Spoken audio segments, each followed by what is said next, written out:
guys, welcome back to Irish Footy Vlogs. Welcome back to another preview video. This time it's the turn of the Rebels, Cork City. Delighted to welcome Gavin Woods with me today. Gavin, long pre-season, I suppose. Hi Keith, good to be back again.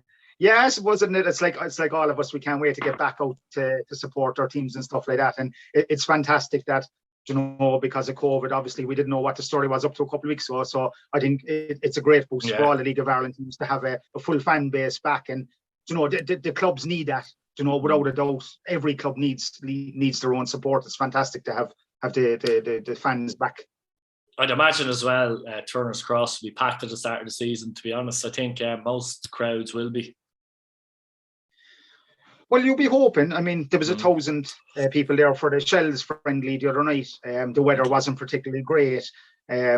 But I suppose it'll actually depend on next weekend, I mean, if they can get a result up in the Breakhaven-Teely game next Friday night, then they have Galway, John Caulfield the following week, the first home match of the season. The first home is match against Galway. Brilliant. Couldn't have picked it better.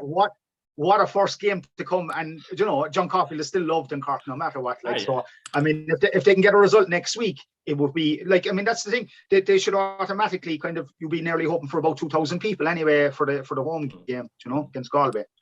Oh, fantastic, really. I suppose we look at their signings, Gavin. I'll go through them and you can pick out maybe 2 or 3 that you might be looking forward to seeing. Obviously, Ali Gilchrist has come in from Shelbourne, James Duna from Athlone, Jimmy Corcoran from Wexford FC, Kevin O'Connor back at the club from Shelbourne, Rory Keating from Galway, Barry Coffey's come back on loan as well, which was a key one, I guess. Matt Healy on loan from Ipswich, Matt Cerbelli from Tampa Bay Rowdies also on loan, and Corey Chambers from your good friends at Cove Ramblers. Any particular ones that stick out there in terms of new signings? Well, at the Shells game, really, I suppose I've only seen clips of training, but from the Shells game the other night, I think what Colin Healy done was, I'd say, with the first half team, it looked like the team that he's going to go with. And Gilchrist, actually, I've never seen him before, but he was actually quite poor. He was very sluggish on the ball, very slow to move the ball. I do know he's coming back from an injury, Gavin, so that could be a reason behind that as well, potentially. Yeah, but even the simple stuff, Keith, like when he got the ball, he thought he had more time on the ball than he did. No, that was obviously Dungy Shelbourne's pressing too at the same time, but I don't know, he didn't really, like Hacken and Jonas Hacken came on at half time, and he was much better in there with Keane Coleman. I suppose, look, they're used to playing with each other. But, out of all the players it's probably ignorance on my behalf, but the fellow who most impressed me the other night was Rory Keating. He really impressed me the other night. He was up front with Cian Murphy and he ran and looked aggressive on the ball. He actually reminded me of a player that played with him there going back a while back, Dave Mooney. Very similar stature, the same hairstyle, same height, skinny. He actually was, and he wears he took the number 9 jersey. If you could put half of the balls in the net that he put in, you'd be happy. Yeah, big time. So he really impressed me the other night in terms of work rate, energy, and was a great asset. What he was doing was he was dropping off, getting the balls from Aaron Bolger, Barry Coffey, and linking up with Cian Murphy very well. And then they made a couple of changes, and then out of the changes, Matt Healy was from Ipswich. He looked really comfortable on the ball when he came on. The rest then it was hard to judge. So as I said, and Barry Coffey, bringing Barry Coffey back is. It's massive, because himself and Bolger were outstanding in the middle of the park the other night. Yeah, they've re-signed. I won't go through them all, but they've re-signed some key players. I think Cian Coleman's one of them. The three Keans, really. Cian Murphy, Cian Bardry. Your good friend Dylan McLeod, to be fair, did improve as the season went on last year. Alec Byrne is a young player I like a lot as well. Gordon Walker, unfortunately for him though, he got a bad injury in the Pats game down in Shakur, and unfortunately could hear him screaming as well, so it looks like he'll be out for a long time, which is a pity. But overall, I think the squad have kind of kept together largely. I think the only problem they have, maybe potentially from really challenging, if you want to go that far, is losing experienced players like obviously Garrett Morrissey in particular, who's been a stalwart at the club for years, and Stephen Beattie. What's your overall thoughts on those? Yeah, I suppose, look, Garrett didn't get much playing time last year. He was injured for most of the season, so it was a huge loss. And he's a huge loss at the club. But I think I suppose in a situation like that, unfortunately, which is football in general, is that you have to move on, and You have to, like, he's gone, and then you have to progress to the next level, and you have to see, who's going to take the place. And I think Aaron Bolger and Coffey are, they're like a great replacement to have. Do you know what I mean? And that's not killing anything from Garrod. Garrod was, one of the best players I've ever seen play for Cork City. And the same with Stephen Beattie. I just think between the jigs and the reels of things of last season, injuries and setbacks, and like, I suppose with their injuries, because they were in their 30s, well, Garrod's 30 and Stephen Beattie, I suppose, like, the difference with the lads who are 20 odd, when they get an injury, like anybody with age, it takes longer to recover. So I was taking them a couple of weeks probably to get up to Collins standards. So the younger fellas obviously just, they just recover naturally quicker in time. So you like Friday night, no, it's easy to say, only seen them one game, but Friday night looked very promising against Shelbourne. I was kind of expecting more out of Shelbourne, but look, as I said, they changed their squad completely as well. Actually, for coming to Friday night, actually, Kevin O'Connor was probably the best shape I've seen him in years. Colin Healy really has seems to have got the appetite or the bite back into him to play again, and he looked very good. Like, he's a proper left back, and he's well experienced left back. So he was very impressive actually the other night, because unfortunately I'm not a big fan of Ronan Hurley, and it's nothing personal. I think he can be quite. There's a mistake in him, and a mistake at that level costs you. You don't get away with it at that level. Whereas Kevin O'Connor the other night, looked very solid. So we looked quite. I was very happy afterwards. I was saying, look, it's looking positive compared to the start of last year, which was terrible. And as you said about Dylan McGlade there, one thing that impressed me actually about him as well the other night was his tracking back was actually really good. So obviously they've done a lot of work with him off season or pre-season with the tracking back. So, because he kind of has this habit of kind of beating three fellas and saying, sure, I leave somebody else deal with it. Like, so obviously it's part of his game that, that they've got working on, and, it was impressive, What do you think of his hairdo, though? Like, Or, I'm just jealous, I'd say. I'm jealous, Keith, I'm just jealous. That's fair enough. That's fair enough. I don't care once he performs and once he puts in the effort. As I say to you every year about Cork City fans, if you give 110%, you're loved. Do you know what I mean? But if a fella isn't interested, they don't give a shit what colour boots or what colour hair he has. It makes no odds, Cork City have a number of derbies, Gavin, this year against Treaty and Cove Ramblers in particular, but the Waterford one is going to be a big crowd puller, isn't it, this year? Yeah, and I suppose, like, again, we're on the unfortunate situation with COVID last year, with, going to Cove this year, down to Coleman's Park.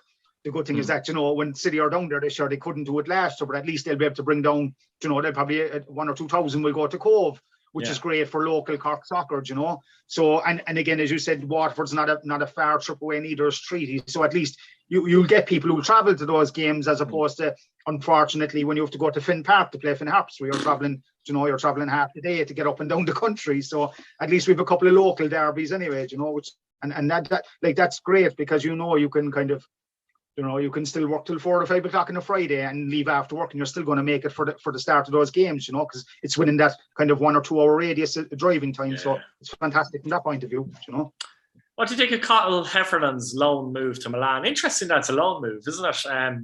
If he does well, obviously they'll keep him, but you'd imagine they'll end up staying on, to be fair, because I don't think Milan have much to lose, really. I mean, it's not as if Cork are getting any kind of a proper fee, I would suggest. Yeah, like I said, I thought it was quite strange myself, from a point of view that I would have thought he would have stayed with City for another couple of years. And, he literally has gone from their underage team to basically to AC Milan. No, look, I hope, like, it's a huge jump. Like, I think a couple of years at League of Ireland level wouldn't have done him any harm. I agree. And, who doesn't... I hope he makes it. It'd be such an achievement to go there. No, I suppose at the same time, from that point of view, what a club to go to learn your trade. He's going to learn the hard way, but he'll probably, Jesus, if you're going straight from Cork City to AC Milan, it's just a small jump, really, isn't it? But what an experience from him.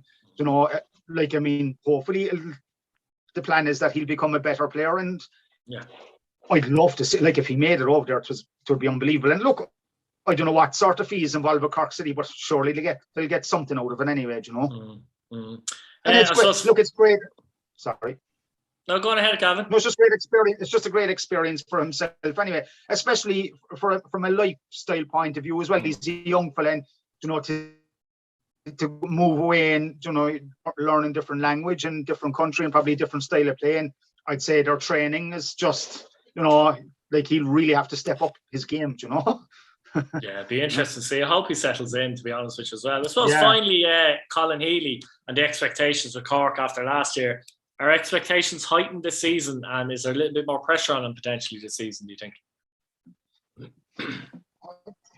I don't think so, for the simple reason I think the City job is a bit of a poison chalice, in a sense that I think whoever takes that job has a big job to do anyway. So, and I think for the simple reason that he's loved so much by Cork fans anyway, because he was a player, and I think you can see probably the last third of last season, that things started to gel with him. And it took literally 6 months, if not longer, from to gel, and it was too late. So, I mean, to be honest, from an honest point of view, I think the most important thing this year is to push for promotion, not like last year, start off slowly and then kind of come towards the end, decide to kind of wake up and be trying to just beat teams around you.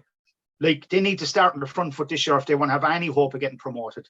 They have to be in the playoffs, Gavin, don't they, in all honesty? They have to get into the playoffs this season, you would think. They have the players to do it.